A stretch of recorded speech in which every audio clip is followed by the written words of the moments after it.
Hello students.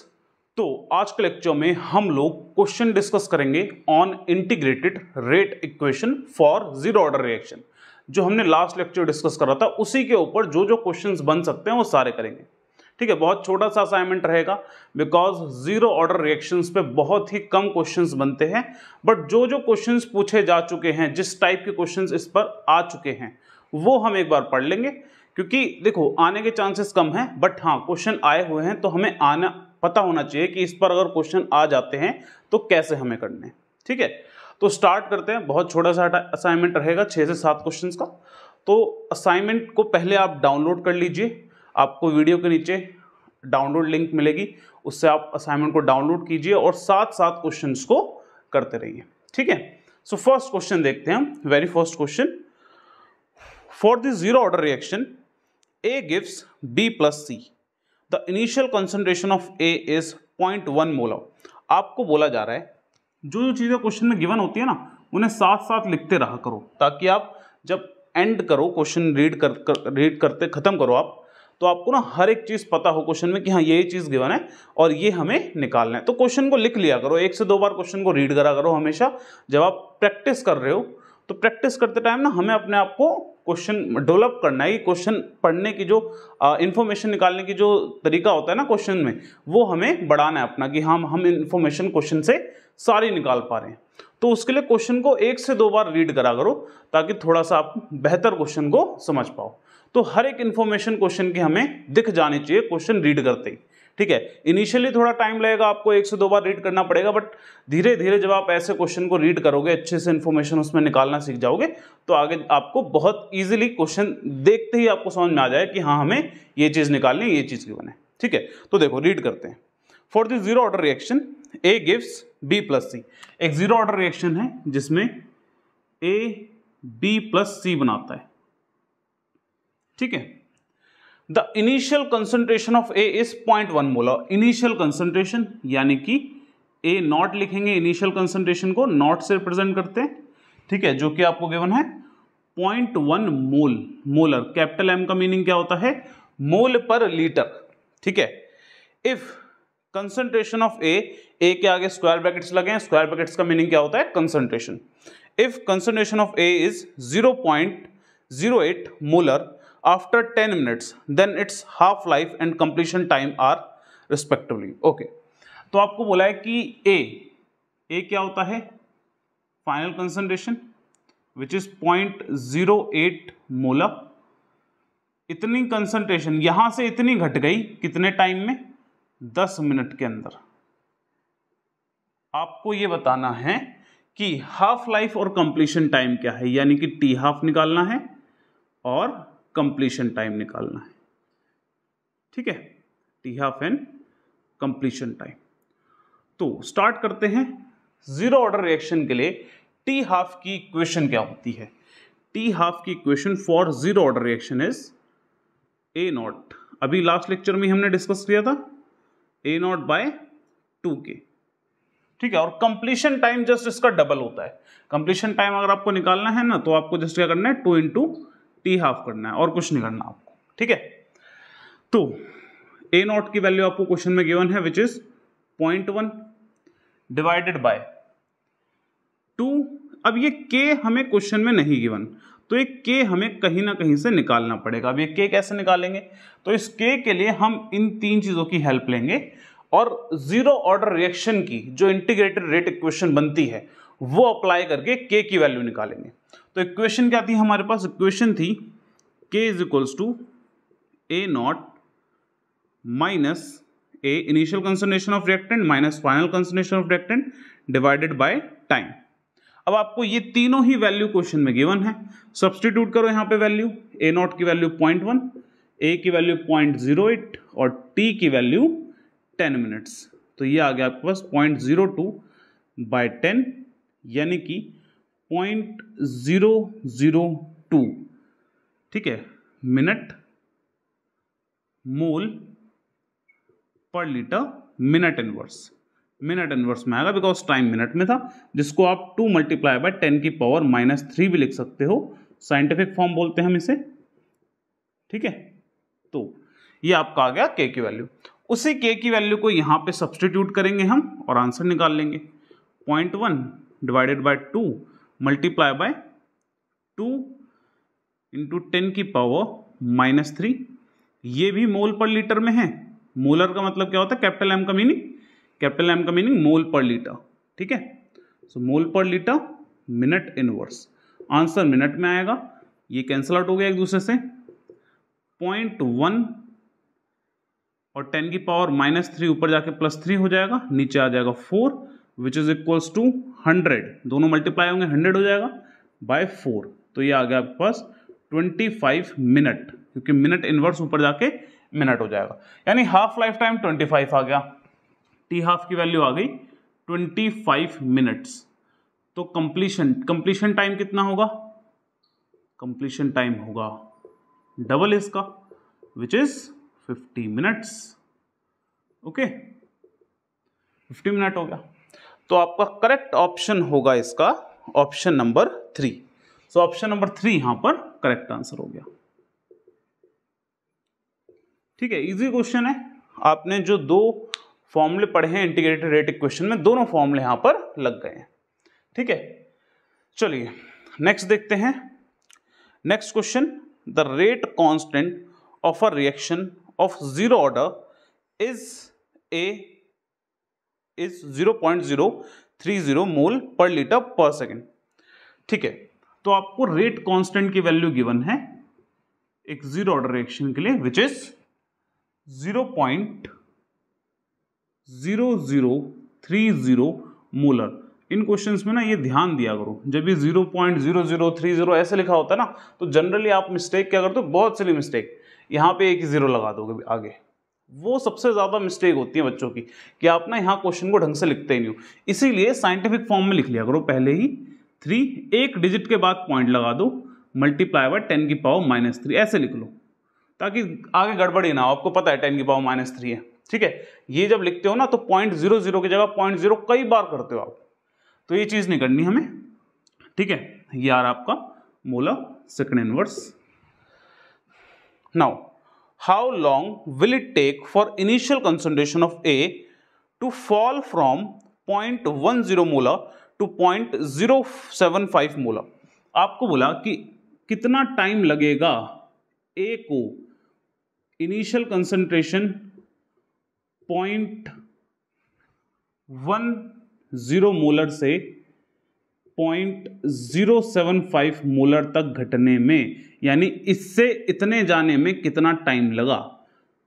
तो बहुत simple है। इसमें आपको again simple rate law equation, sorry integrated equation जो है जीरो ऑर्डर की, वही अप्लाई करनी है और टाइम निकालना है।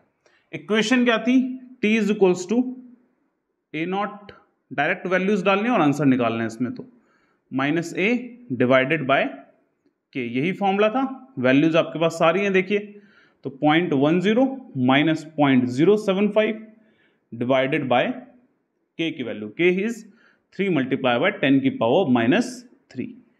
नाउ ऊपर आ गया हमारे पास 0.025 और नीचे आ गया 3 मल्टीप्लाई बाय 10 की पावर -3। ऊपर वाले को भी साइंटिफिक फॉर्म में लिख लेते हैं, विच इज 2.5 मल्टीप्लाई बाय 10 की पावर -2, नीचे आ गया 3 और ये 10 की पावर -3। कट करेंगे इसको हम, तो कट करने पे ये आएगा 0.833 और 10 की पावर -2 थी, नीचे -3 थी, ऊपर जाके प्लस हो जाएगी, यानी कि आंसर आ गया 8.33 सेकेंड्स। इतने सेकंड लगेंगे 0.10 मोलर को 0.075 मोलर में कन्वर्ट होने में। ठीक है, तो ये भी इजी क्वेश्चन है। डायरेक्ट आपको सारी वैल्यूज गिवन है, जस्ट इक्वेशन में पुट करनी है और आंसर निकालना है। ठीक है, चलिए आगे बढ़ते हैं। Next is question number 3।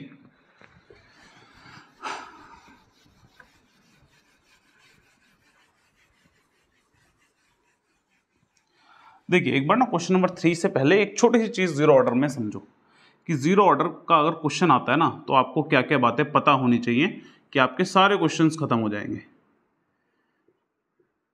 अगर जीरो ऑर्डर रिएक्शन का क्वेश्चन आ जाए तो आपको कुछ बातें पता होनी चाहिए। सबसे पहले आपको एक्सप्रेशन पता होनी चाहिए कि time is equals to A naught minus A by K, ये एक्सप्रेशन, और टी हाफ की एक्सप्रेशन पता होनी चाहिए which is A naught by 2k। एक तो ये चीज पता होनी चाहिए हमें। दूसरी चीज हमें पता होनी चाहिए कि जो टी हाफ है वो डायरेक्टली प्रोपोर्शनल होता है इनिशियल कंसंट्रेशन में। देखो हमें फॉर्मूले में पता है ये चीज, बट कभी आपसे थ्योरी बेस्ड क्वेश्चन आता है ना, कंसेप्ट बेस्ड आता है, तो वहां थोड़ा सा हम लोग गलती कर देते हैं। तो ये पता होना चाहिए कि इनिशियल कंसंट्रेशन को अगर हम चेंज कर दें तो टी हाफ की वैल्यू भी चेंज हो जाएगी, डायरेक्टली प्रोपोर्शनल है, बिकॉज के यहां पर कांस्टेंट है। ए नॉट की वैल्यू को ही आप इनिशियली अपने अकॉर्डिंग कुछ भी ले सकते हो, के जो है वो रिएक्शन के लिए फिक्स रहेगा, तो डायरेक्टली प्रोपोर्शनल हो गया ए नॉट पर। थर्ड चीज हमें क्या पता होनी चाहिए? थर्ड पता होनी चाहिए कि रेट इज इंडिपेंडेंट, रेट जो है वो इंडिपेंडेंट होगा किसके? Of concentration of reactant. कि रेट जो है ना जीरो ऑर्डर रिएक्शन का, वो रिएक्टेंट की कंसंट्रेशन पर डिपेंड नहीं करेगा। और ये बात हमने कल भी डिस्कस की थी कि जीरो ऑर्डर के लिए रेट डिपेंड नहीं करता किसी भी कंसंट्रेशन ऑफ रिएक्टेंट पे। एट एनी कंसंट्रेशन रेट की वैल्यू फिक्स रहेगी थ्रू आउट द रिएक्शन, चाहे आप कितनी भी कंसंट्रेशन ले लो, रेट इंडिपेंडेंट है, वो डिपेंड ही नहीं करेगा। और ये चीज हम कहां से पता लगा लेते हैं? Rate is equals to rate law जो था के ए की पावर 0, ठीक है। तो यानी कि रेट की वैल्यू क्या हो जाएगी? के इक्वल हो जाएगी आई की वैल्यू, अगर 0 है, पावर 0 है, ऑर्डर 0 है तो, ठीक है। तो ये तीन बातें अगर आपको पता है ना जीरो ऑर्डर के लिए, आप सारे क्वेश्चन अटेम्प्ट कर सकते हो, ठीक है। बस ये तीन चीजें फटाफट से नोट डाउन कर लीजिए। अगर जीरो ऑर्डर का कोई क्वेश्चन आता है तो ये तीन बातें हमें पता होनी चाहिए, ठीक है। चलो अब आ जाते हैं क्वेश्चन नंबर 3 पे अपने, इसे लिख लेना, मैं रब कर रहा हूं। So question number 3, question number 3 में हमसे बोला जा रहा है if the zero order reaction takes 100 minute for 50% completion. बोला जा रहा है आपको कि एक जीरो ऑर्डर रिएक्शन है जिसकी 50% कंप्लीशन, यानी टी हाफ बोल दिया आपको, टी हाफ ही होता है 50%, इतने 50% कंप्लीशन में 100 मिनट लगते हैं, ठीक है। आगे आपको बोला how much time will it take for 75% completion of reaction. 75% completion में कितना टाइम लगेगा, ठीक है। तो ना ये क्वेश्चन ना दो तरीके से हो सकता है। एक तरीका है बहुत इजी, डायरेक्ट आप यूनिटरी मेथड लगाओगे और कर दोगे, और एक है पूरा प्रॉपर कंसेप्ट समझ के क्वेश्चन करना, मींस पूरी एक्सप्रेशंस के साथ करना। तो दोनों मेथड से हम समझेंगे कि कब कौन सा मेथड यूज करा जा सकता है। तो पहले तो देखो पूरा एक्सप्रेशन के साथ हम समझाते हैं, फिर 2 लाइन में आंसर निकाल देंगे। पहले एक्सप्रेशन से देखिए, एक्सप्रेशन से कैसे होगा? टी हाफ, तो आपको पता है कि टी हाफ जो है उसका फॉर्मूला, टी 50% का मतलब टी हाफ ही हो गया, ठीक है, यही हो गया टी हाफ। इसका फॉर्मूला हमें पता है क्या होता है? A naught by 2k, okay. सो इसको बोल देते हैं इक्वेशन नंबर 1। टी 75% की इक्वेशन बनाएंगे हम। टी 75% कैसे बनेगी? टाइम का formula for zero order reaction होता है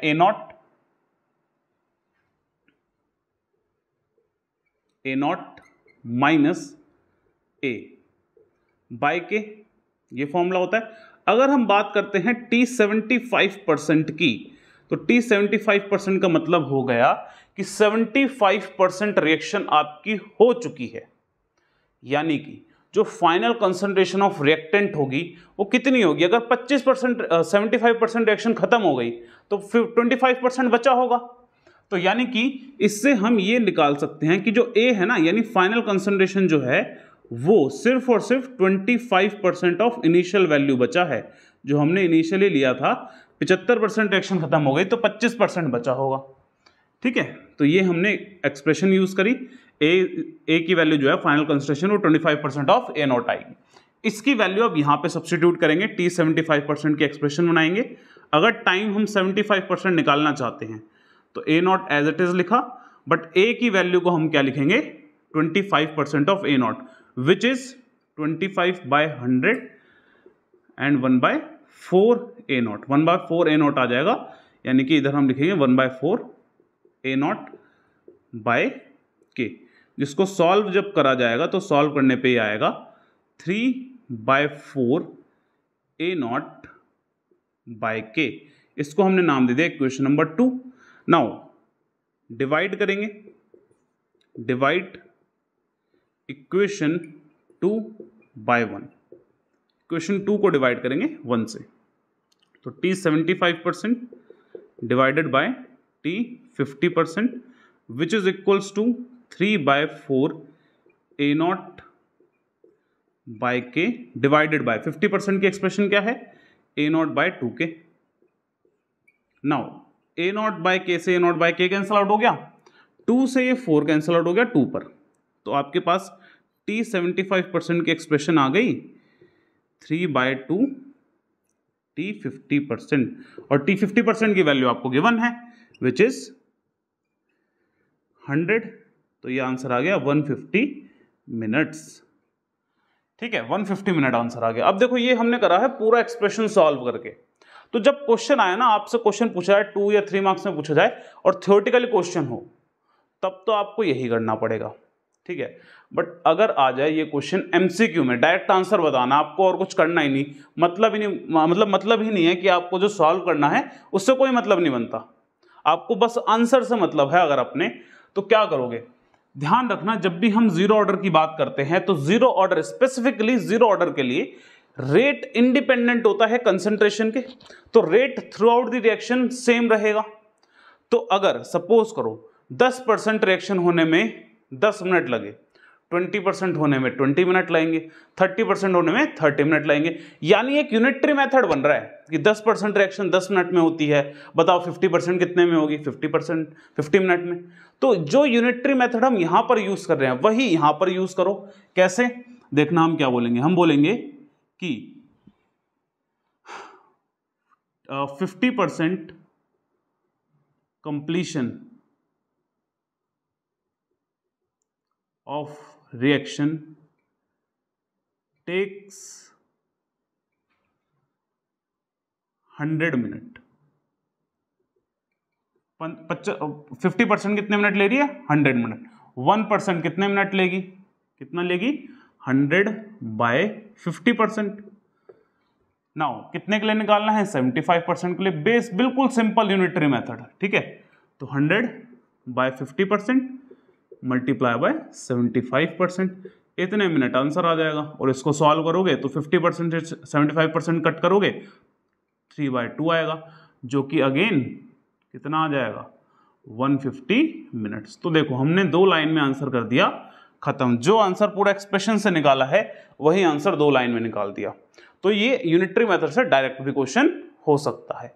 अगर 1 मार्क्स में पूछा हुआ है आपसे डायरेक्ट आंसर ही बताना है तो आप इस तरीके से भी कर सकते हो, ठीक है। और बट ये सिर्फ और सिर्फ जीरो ऑर्डर के लिए करना, फर्स्ट ऑर्डर या सेकंड ऑर्डर में कभी ये चीज नहीं लाएगी, ठीक है। चलो अब आ जाते हैं नेक्स्ट क्वेश्चन पे अपने। तो नेक्स्ट क्वेश्चन है question number 4। Question number 4 easy है, डायरेक्ट है। आप क्वेश्चन को देखते ही, अगर आपने पिछला लेक्चर देखा है तो क्वेश्चन देखते ही आपको आंसर पता होना चाहिए। ग्राफ दे रखा है आपको, which curve represent the zero order reaction. कौन सा कर्व जीरो ऑर्डर रिएक्शन को डिटरमाइन करता है, बताता है।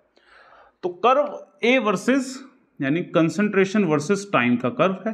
हम पढ़ चुके हैं कंसंट्रेशन वर्सेस टाइम के कर्व में क्या आता है, स्लोप नेगेटिव आता है। इस टाइप का ग्राफ हमने पढ़ा था। ए है, टाइम है, ठीक है, और ग्राफ था ये ग्राफ था। स्लोप जो है वो माइनस ऑफ के आ जाता है। कैसे निकालते हैं ग्राफ हम, इसी एक्सप्रेशन का यूज करते हैं हम जीरो ऑर्डर की, T is equals to A naught minus A by के।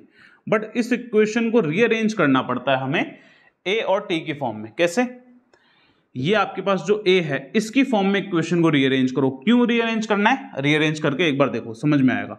तो के टी, ठीक है, के को इधर ले गए, ए naught minus A.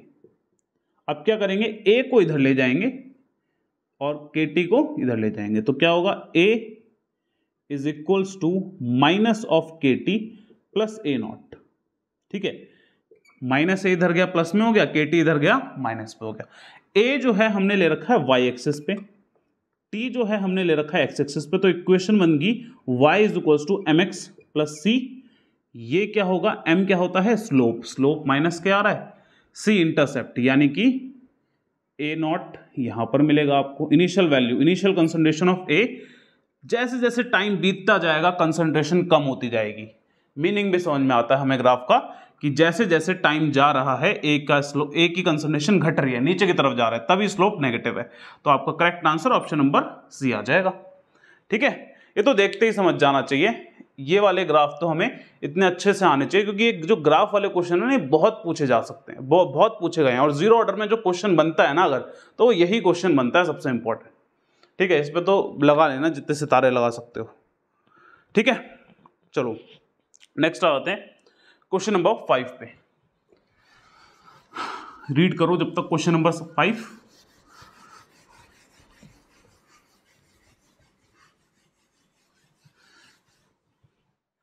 So question number 5 is K for a zero order reaction is 2 multiplied by 10 की पावर -2 मोल पर लीटर पर सेकेंड। आपको जीरो ऑर्डर रिएक्शन के लिए K दे दिया 2 मल्टीप्लाई बाय 10 की पावर -2 मोल पर लीटर पर सेकेंड।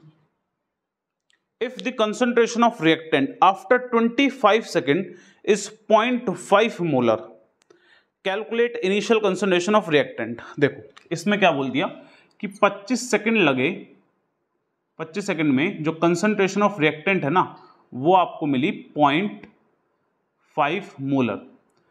तो ये बताइए कि इनिशियल कंसंट्रेशन कितनी रही होगी, इनिशियल कंसंट्रेशन कितनी रही होगी, आपसे ये पूछा है। तो आपको इन सारी वैल्यूज में आपको ये दिख रहा है कि डायरेक्ट आप जीरो ऑर्डर की एक्सप्रेशन लगा सकते हो। तो जीरो ऑर्डर की जब एक्सप्रेशन हम लगाएंगे, एक्सप्रेशन क्या होती है, T is equals to A naught minus A by K. ठीक है, इस इक्वेशन को रीअरेंज कर लो ए नॉट की फॉर्म में, बिकॉज ए नॉट पूछा है। ए नॉट की फॉर्म में रीअरेंज करेंगे, सारी वैल्यूज डाल देंगे। तो K T is equals to A naught minus A. अब इस ए को अगर मैं इधर ले जाऊं तो इक्वेशन आपकी फाइनली क्या बन जाएगी, ए नॉट की फॉर्म में देख रहे हैं। ठीक है, A not is equals to के टी, और ए जब इधर गया तो क्या आ गया, पॉजिटिव आ गया। सारी वैल्यूज आपके पास हैं, वैल्यूज डाल दीजिए। 2 मल्टीप्लाई बाय 10 की पावर -2 के की वैल्यू, टाइम दे रखा है 25 सेकेंड्स, प्लस ए दे रखा है 0.5, मल्टीप्लाई करोगे 50 आएगा। 50 मल्टीप्लाई बाय 10 की पावर -2 प्लस 0.5, मल्टीप्लाई करोगे 0.5 आएगा, ये 0.5 हो गया और ये भी 0.5, यानी कि 1 मोल पर लीटर पर second, mole per litre A naught. Initial concentration जो है वो हो गई 1 molar. This is initial concentration of A. बहुत छोटा सा क्वेश्चन था। अब देखो आपको ये दिख रहा है हर क्वेश्चन में ना यही हो रहा है कि आपको जो भी क्वेश्चन में वेरिएबल्स हैं वही वेरिएबल्स दे दिए कि आपको टी, ए नॉट, ए के, इन चारों में से कोई एक चीज पूछी जा रही है। ठीक है, तो क्वेश्चन इजी है। नेक्स्ट पे आते हैं। Next question, question number 6। Question number 6 थोड़ा सा अच्छा है, इसमें आप मिस्टेक सबसे ज्यादा करते हो। ठीक है, तो चांसेस होते हैं इस क्वेश्चन के आने के। देखते हैं, चलो क्वेश्चन है, the half life period of a specific reaction A gives product is 1 hour if reactant A has initial concentration of 2 mole per litre. आपको क्या बोला गया, आपको ये बोला गया एक इक्वेशन है, expression A gives product zero order reaction, इसमें टी हाफ की वैल्यू 1 आवर है, 1 घंटा, हाफ लाइफ टाइम जो है वो कितना है 1 आवर। कब है बोला जा रहा है आगे कंडीशन लगा के कि 1 आवर है, कब, if initial concentration of reactant is 2 mole per litre. कब है, जब इनिशियल कंसंट्रेशन ऑफ रिएक्टेंट जो है वो 2 मोल पर लीटर है। देखो टी हाफ और ए नॉट, अभी हमने पीछे पढ़ा कि टी हाफ और ए नॉट जो होते हैं वो डायरेक्टली प्रोपोर्शनल होते हैं, इसीलिए यहां पे बोला गया कि टी हाफ 1 आ रहा है। कब 1 आ रहा है? जब 2 मोल पर लीटर इनिशियल कंसंट्रेशन है। इनिशियल कंसंट्रेशन पे टी हाफ डिपेंड करता है। अगर ए नॉट की वैल्यू डिफरेंट होगी तो टी हाफ भी अलग होगा। ठीक है, चलो आगे रीड करते हैं। How long does it take for its concentration to decrease from 0.50 to 0.25 molar. अब ये पूछ लिया आपसे कि बताओ कितना टाइम लगेगा, कितना समय लगेगा अगर ए की कंसंट्रेशन आपको डिक्रीज होनी है 0.50 टू 0.25 मोलर।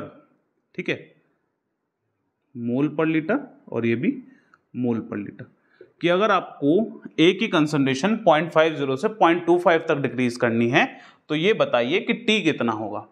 और अगर आप इसको ध्यान से देखो तो 0.50 से 0.25 होना यानी कंसंट्रेशन का हाफ होना, और जब कंसंट्रेशन इनिशियल वैल्यू के हाफ हो जाए, अगर मैं 0.50 को इनिशियल वैल्यू मानूं तो 0.25 उसकी हाफ है, यानी एक तरह से हाफ लाइफ टाइम भी पूछ लिया आपसे दोबारा।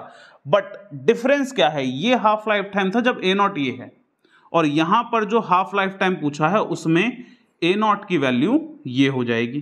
तो इस ए नॉट के लिए बताओ कि टी हाफ की वैल्यू कितनी है। क्वेश्चन ध्यान से समझना है हमें। क्वेश्चन एक बार दोबारा देखिए।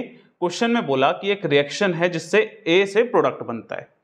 इस रिएक्शन में 1 घंटा लगा, जब 1 घंटा लगा हाफ टाइम में, जब इनिशियल कंसंट्रेशन 2 मोल पर लीटर है।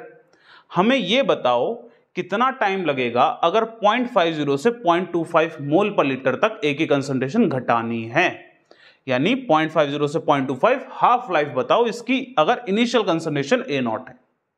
क्लियर होता है क्वेश्चन। अब हम लोग देखो क्या करेंगे, हम लोग इस वैल्यू से इसको बोल देते हैं कि ये हमारा फर्स्ट एक्सपेरिमेंट हुआ, कि पहला एक्सपेरिमेंट हमने जब करा तो उस एक्सपेरिमेंट में हमने ए नॉट इतना लिया।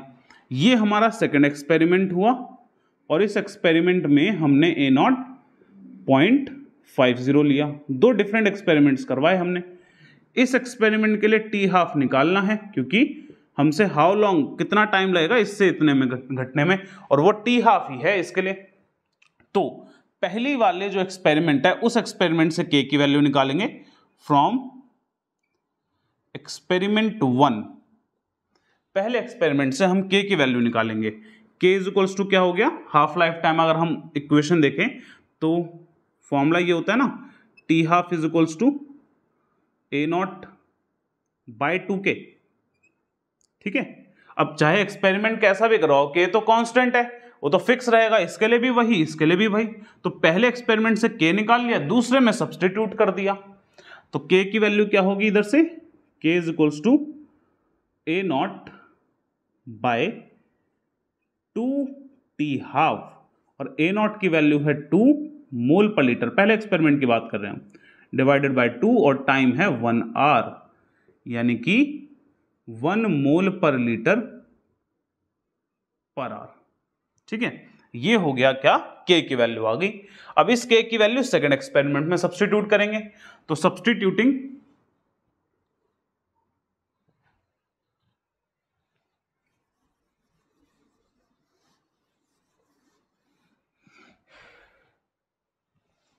सब्स्टिट्यूट करेंगे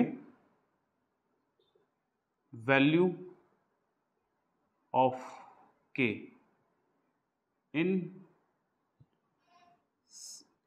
सेकेंड एक्सपेरिमेंट। ठीक है, सेकेंड एक्सपेरिमेंट में क्या होगा कि टी हाफ हमें निकालना है, टी हाफ निकालना है बिकॉज 0.5 से 0.25 है। वैल्यू क्या होगी, A naught by 2k, A naught by 2k। A naught की वैल्यू 0.50 रखो, नीचे आ गया 2, और के की वैल्यू क्या रखनी है 1, तो ये आ गया 0.25 आर। और 0.25 आर का मतलब क्या हुआ, 25%, 1 घंटे का 25% कितना हुआ, 1 घंटे में 60 मिनट होते हैं, उसका 50% 30 मिनट हो गया, और 25% 15 मिनट हो गया। ये बात समझनी है हमें। 0.25 आर का मीनिंग क्या होगा, 15 मिनट होगा। तो ये क्वेश्चन अगर आ जाए 15 मिनट लिखा है तो कंफ्यूज नहीं होना कि 0.25 आर था, 15 मिनट कैसे आ गया आंसर। सेम ही मतलब है दोनों का। ठीक है, 1 घंटे में 60 मिनट होते हैं, 50% जो है उसका वो 30 मिनट होगा, उसका भी हाफ कर दो, 25% हो गया, वो होगा 15 मिनट्स। तो ये 15 मिनट्स है, ठीक है, तो आपका आंसर आ जाएगा 15 मिनट्स। इस क्वेश्चन में थोड़ा सा आप कंफ्यूज होते हो, बट अब हमें समझ में आ जाना चाहिए कि क्वेश्चन में क्या गिवन है, क्या निकालना है, ठीक है। ये जो चीज है ना कि 0.5 से 0.25 हो रहा है, यहीं पे आप सबसे ज्यादा गलतियां कर देते हो कि ये हो क्या रहा है, टाइम निकाला कैसे जाएगा, तो आपको ध्यान देना टी हाफ है ये भी, ठीक है। चलिए, ये हो गया 6th क्वेश्चन। लास्ट क्वेश्चन पे बढ़ते हैं हम लोग, क्वेश्चन नंबर 7। क्वेश्चन नंबर 7 में एमसीक्यू है, और ये तो शायद वैसे ही डिक्टेट करने से ही हो जाएगा, चलो इसको रीड करते हैं, वैसे ही हो जाएगा ये क्वेश्चन। क्वेश्चन है, for the reaction 3A gives B + C, it would be zero order reaction when. आपको एक रिएक्शन दे दी, बोला जा रहा है कि ये जीरो ऑर्डर होगी, कब होगी, कंडीशंस गिवन है। पहली कंडीशन, पहला option means reaction rate is proportional to square of concentration of A. बिल्कुल गलत है कि अगर रिएक्शन का rate square of concentration of reactant के डायरेक्टली प्रोपोर्शनल होगा तो वो सेकंड ऑर्डर रिएक्शन कहलाएगी, जीरो ऑर्डर नहीं। जीरो ऑर्डर में इंडिपेंडेंट होता है, हम लोग ने पहले पढ़ा हुआ है, ठीक है। सेकंड ऑप्शन गिवन है, reaction rate remains the same at any concentration of A. बिल्कुल ठीक है कि रिएक्शन का रेट सेम रहेगा चाहे ए की कुछ भी कंसंट्रेशन हो। मतलब सेकंड जो ऑप्शन है उस ऑप्शन में आपको यही बोल दिया, रेट जो है वो ए की जीरो पावर पर डिपेंड करता है, इंडिपेंडेंट है, चाहे ए की कुछ भी कंसंट्रेशन में इधर 20 रखूं, 30 रखूं, 40 रखूं, जीरो लग गया ना पावर में तो वन ही बनेगा वो। यानी rate is independent of concentration of A, eight any concentration of a rate does not change, rate same रहेगा। तो सेकंड ऑप्शन इसका बिल्कुल करेक्ट है, तो सेकंड ही आपका आंसर होगा, ठीक है।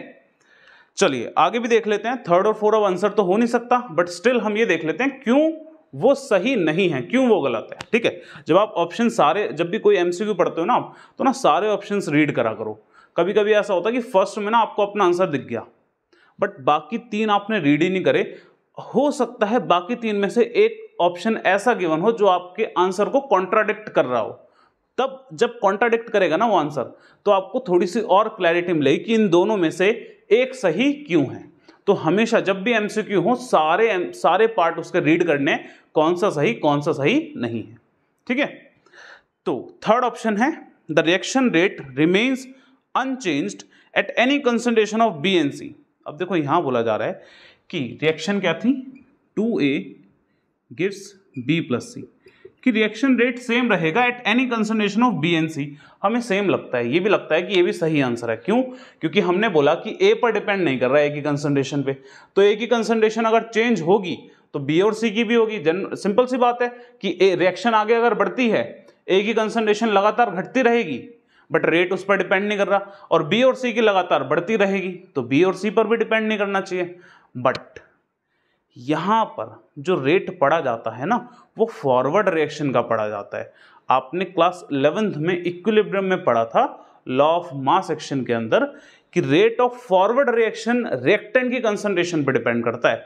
अगर बी और सी को रिलेट करते हैं ना हम किसी भी तरीके से, तो वो बैकवर्ड रिएक्शन कहलाएगी।